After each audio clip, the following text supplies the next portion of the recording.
Salve fratres, welcome back into the jungle of Protestantism.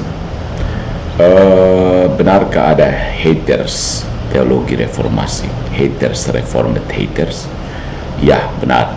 Karena teologi itu teologi yang layaknya ditempatkan di tempatnya yang sesuai, yaitu kotak sampah. Sejak abad ke-16, gereja telah meletakkan teologi Calvinisme, reformed atau apalah kamu sebut itu di tempatnya, yaitu kotak sampah.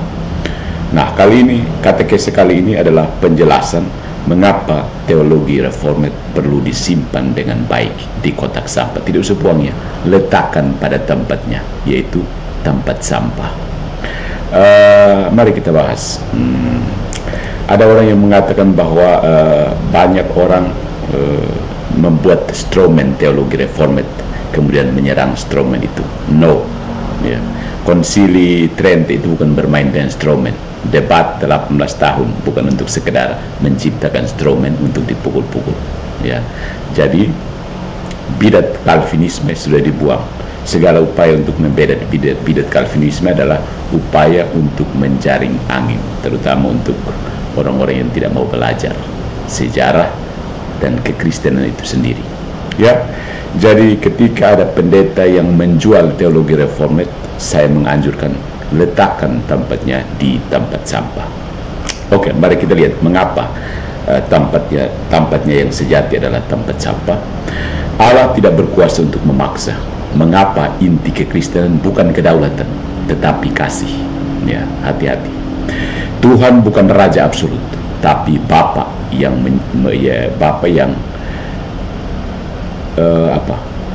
menghargai ciptaannya, ya. Ada kesalahan metafisika besar, ya, dalam dunia Protestan modern, ya. Kesalahan yang dimulai sejak abad ke-16 dan diwariskan oleh para murid Calvin. Mereka menukar wajah Bapa dengan wajah Kaisar sambil mencari-cari pembenaran dari ayat-ayat comot sana comot sini. Koheren? Iya. Benar? Tidak. Di atas mimbar mereka berbicara tentang sovereignty of God, seolah Tuhan duduk di kursi besi mencatat siapa yang diselamatkan dan siapa yang dibuang ke neraka, bahkan sebelum manusia lahir. Tapi Yesus dari Nazaret tidak pernah mengajar tentang Allah yang seperti reformed itu. Dia tidak membawa dekrit, dia membawa dirinya. Dia tidak datang untuk menunjukkan kekuasaan, melainkan kasih yang justru melucuti kekuasaan. Dia tidak memaksa manusia menjadi umatnya, dia mengundang. Barang siapa haus, datanglah kepadaku.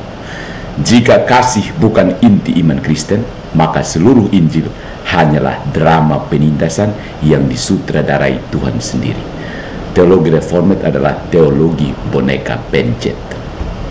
Yang kedua, soal inti kekristenan. Allah adalah kasih, bukan keputusan, bukan dekret. Dalam kitab Injil, ya, 1 Yohanes bab 4 ayat 8, terdapat kalimat yang bahkan anak sekolah minggu pun hafal, tetapi para reformator entah mengapa sengaja lupa, ya. Allah adalah kasih. Perhatikan, Allah di situ ditulis bukan Allah memiliki kasih, Allah punya kasih, bukan. Yang tertulis itu Allah adalah kasih. Ini pernyataan metafisik, ya.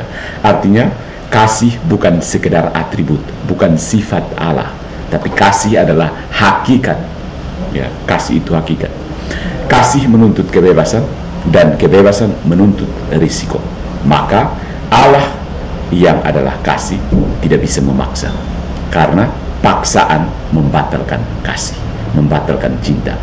Seorang Allah, ya, yang menentukan segalanya sebelum dunia dijadikan, tidak sedang mengasihi, melainkan sedang bermain boneka dengan ciptaannya. Kedaulatan tanpa kasih hanyalah tirani kosmik, sedangkan kasih tanpa kedaulatan adalah kerentanan yang menebus.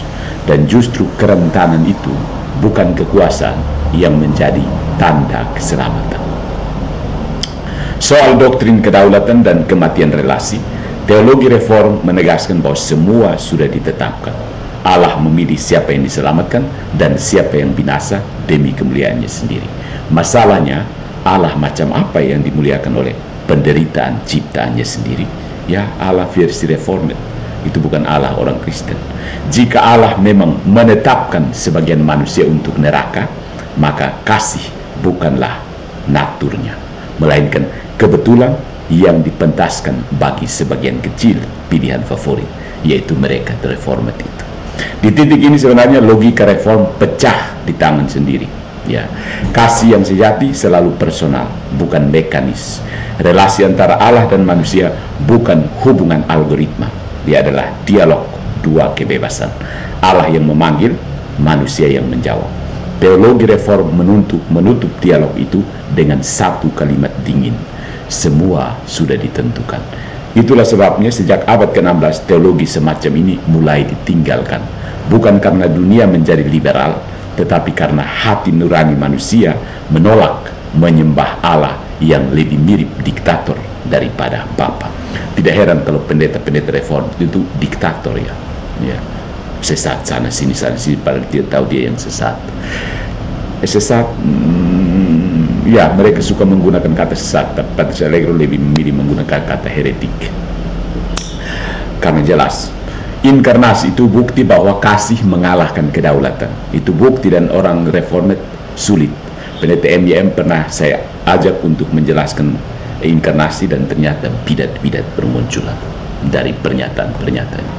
Inkarnasi adalah antitesis terhadap kedaulatan mutlak. Sang pencipta turun menjadi ciptaan. Sang pemilik hukum tunduk pada rahim seorang perempuan. Sang raja dunia memilih salib, bukan tahta. Di Golgota, Allah tidak menunjukkan kekuasaan, tetapi kelemah lembutan yang menggetarkan. Kasih yang berdaulat bukanlah kasih yang mengontrol, melainkan kasih yang menanggung. Yesus tidak menaklukkan dosa dengan pedang, tetapi dengan luka. Dia tidak memerintah dari atas, melainkan menebus dari bawah. Inilah paradoks yang tidak bisa dipahami oleh sistem reform yang kaku itu, bahwa justru dalam penyerahan diri Allah, dalam penyerahan dirinya, dia menampakkan kuasanya yang sejati. Nah, dari kekuasaan menuju persekutuan, seluruh struktur iman Kristen, Trinitas, Kristologi, keselamatan berakar dalam relasi kasih, bukan dalam hukum keputusan. Bapa bukan sumber dekrit, melainkan sumber kasih. Anak, putra bukan alat eksekusi, melainkan ekspresi kasih.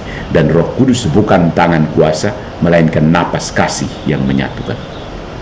Disinilah perbedaan iman yang hidup dan teologi yang membatu. Reform berbicara tentang Allah yang memerintah, Injil berbicara tentang Allah yang bersahabat. Reform membangun sistem, Kristus membangun meja perjamuan. Ya, jadi inilah tong sampah sejarah dan kebangkitan kasih.